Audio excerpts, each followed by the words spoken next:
السلام عليكم، ياكم حسين انجل. اليوم حبيت اشوفكم الجولدن فينش.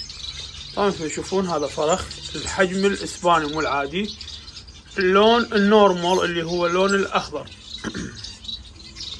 اللون المعتاد عليه، مو اللون الاصفر ولا اللون الازرق ولا الباقي الالوان.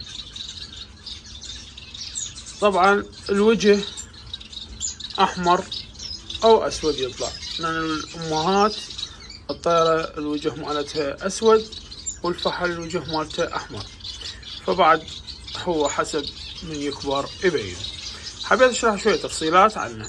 طبعا هذا العمر هيك، هذا يبلش يطلع من العش، يكون انت يعني موفر له اكثر من مأكلية داخل القفص. هيك عمر يظل هو يحب يلقط، يبحث، يطلع وراء امهاته.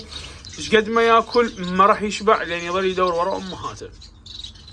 فمن الافضل انه انت ما تتركه بدون اكل داخل القفص. تخليه بكل مكان، قريب على القفص، بعيد عن القفص، ماكو اي مشكله، بس حتى تكون بالارضيه موجوده، وتخلي له اكثر من يعني مكان حتى يقدر ياكل، واكثر من مشربيه، يعني فد 2 مشربيات، حتى يكون انه انت بهيك عمر من يطلع عن 3 افراخ او 5 افراخ من العش، يقدر يشوف الاكل وين ويقدر ياكل، حتى ينفضوا باسرع وقت. خاصه بالنسبه للجولدن، الجولدن كلش نحس بشغله الانفطام، يعني تباع طير بالك كامل قام ما يدخل العش، حتى باثناء النوم ما يدخل، بس الطير يدور زق من امهاته.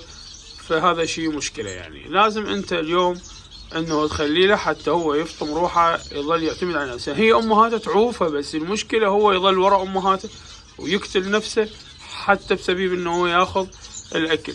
تشوف صريخه بداخل المحميه كلش قوي، وبنفس الوقت هو مصر على هذا الشيء، انه لازم ياخذ زق من امهاته. هو يقدر مستعد ياكل ومستعد ينفطم، مو بهذا العمر، بعد شويه اكبر هم يظل يريد من يكمل كامل وهم يريد.